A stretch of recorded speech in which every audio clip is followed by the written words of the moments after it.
Shalom, Pax Tecum, Assalamu alaikum, peace be with you all. I'm starting these readings from the Qur'an in honour of my beloved late wife Nureen Gul Hassan, Shah-Kazemi. I'm beginning these readings in that way because I just want to get across the importance of remembering that the Qur'an is the latest revelation in what we should call the Judeo-Christian Islamic tradition. And that's why I began with Shalom, the word for peace in Hebrew, Shalom Aleichem, peace be upon you. Pax Tecum in Latin, peace be with you, the same idea, and Assalamu alaikum, the same in Arabic. And then I'm also saying peace be with all of you in English because I would hope that some people who do not belong to the Judeo-Christian tradition would also be able to listen to and benefit from these verses from the Holy Qur'an.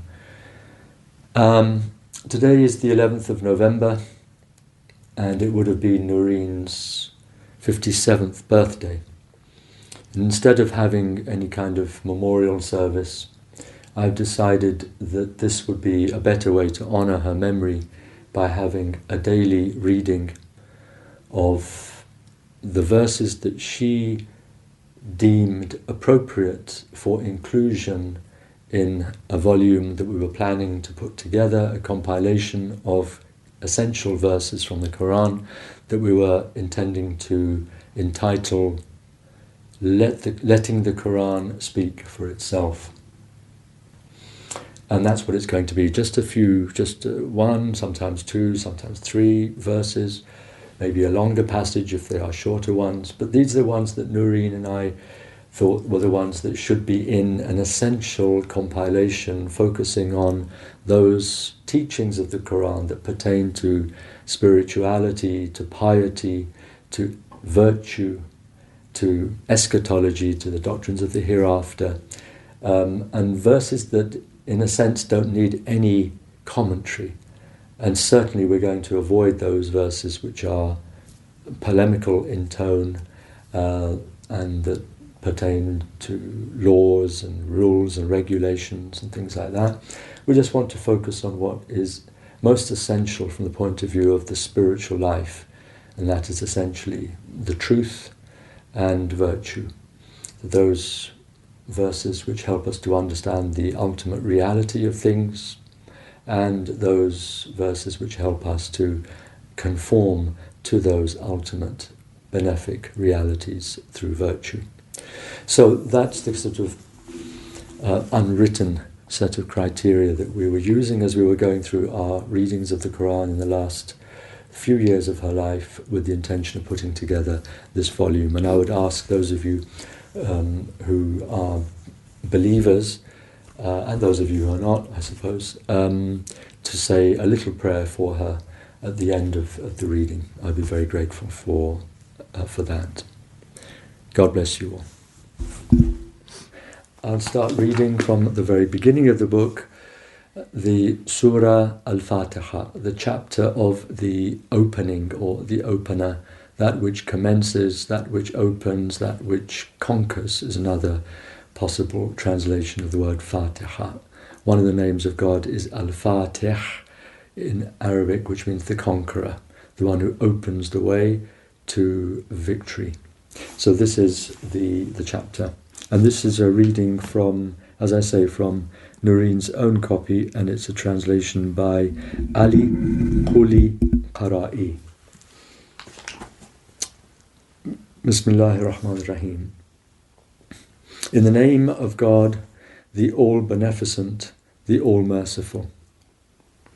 All praise belongs to God, Lord of all the worlds, the All-Beneficent, the All-Merciful. Master of the day of retribution. I think Nureen would prefer us to have the other translation, the more normal one. Master of the day of judgment. You alone do we worship, and you alone do we turn for help. Guide us on the straight path, the path of those whom you have blessed, not those who have incurred wrath, nor those who have strayed. I've edited that a little bit in accordance with the discussions that we had with Nureen. So I've edited that translation a little bit. So that's the opening of the book. And now we go into the rest of the Quran, and we're going to do the first few verses of the Surah Al-Baqarah, the Surah of the cow, which is mentioned later in this chapter, verses 67 to 73. In the name of God, the All-Beneficent, the All-Merciful. Alif, Lam, Mim. These are three letters, mystical letters they're open to multiple interpretations. This is the book.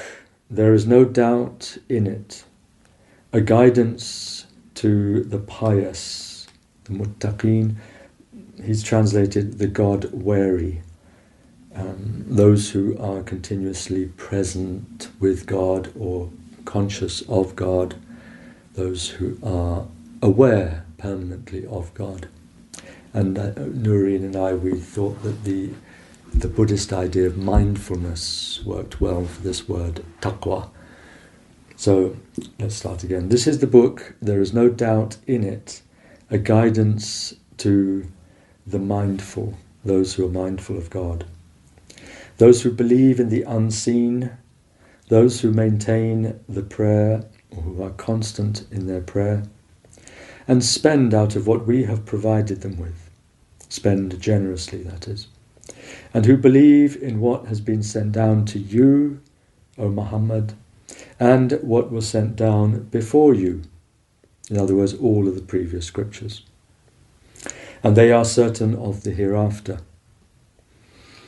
They are the ones who follow their Lord's guidance, and they are the ones who are felicitous, the fortunate, the successful.